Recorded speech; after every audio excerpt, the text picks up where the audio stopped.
The English of the 1996 Wills World Cup at an ITC hotel. During the 1996 Wills World Cup in India, something lovely and inspiring happened on the sidelines of the cricket tournament, which only the folks then working at the Welcome Group hotels knew about. Welcome hotels, then now known as ITC hotels. This was told to me by a very senior person then working at working with the Welcome Group hotels. He was with the hotels, the HDHQ, the hotels division headquarters, housed in the building next to the then ITC, next to the then the Welcome Group Moria Sheraton on SP Mark Delhi. Now only those who worked with Welcome Group in ITC know what this that whenever you join ITC, all the managers there they convince you that ITC is an acronym for in total confusion, and you finally tend to believe it, and because a lot of things like that happens. And Travel House, the subsidiary of ITC hotels, is nothing else but trouble house, and yes, they cause a lot of trouble in travel. It was total confusion.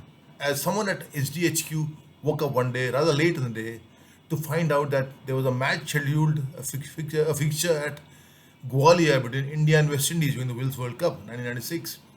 And to the horror, they discovered that the frontline staff at Gwalior ITC Hotel, did not speak fluently in English. Too late to do anything, decided to go with the flow, prepared to take any and many big bats in case there were slip ups in case of service. Now, a lot of managers were flown down to Gwalior to manage the situation, but ultimately it is the frontline staff who deliver, don't they? So they're ready to take the flag. West Indies team, the Indians were all right, but the West Indies, as it is, you cannot understand the accent of the West Indians, and then on top of it, if you don't know English, all the more a problem. So all of them being on pins and needles as they brace themselves for after the barrage of complaints you're going to get after the match is over. And to their surprise and they're pleasantly shocked to find bouquets of compliments flowing in. That hotel was rated by the service of that staff was rated by West Indians to be the finest during that World Cup in across ITC hotels in Welcome Group hotels in India that time. Apparently, the staff had understood the guest requirement and served it. As simple as that. Nothing more. It's like something putting together children of all different nationalities or different regions of India, not knowing having a common language. But have you seen children? Somehow they find a common language and they start playing, provided elders don't interfere. Like here, provided the managers don't interfere. The frontline staff manage, the waiters, the housekeeping staff, the front office staff, the bellboys, they managed without any managers interfering with the Pitkin English, and to be rated the best in service across Welcome Group hotels then, something of a great compliment. That triggers a question. When hospitality is an art from the heart, why are we Indians so obsessed with our frontline staff speaking in public English or in fluent English when the Europeans, the Russians, the Chinese, the Japanese just manage in English? Why are we obsessed with English?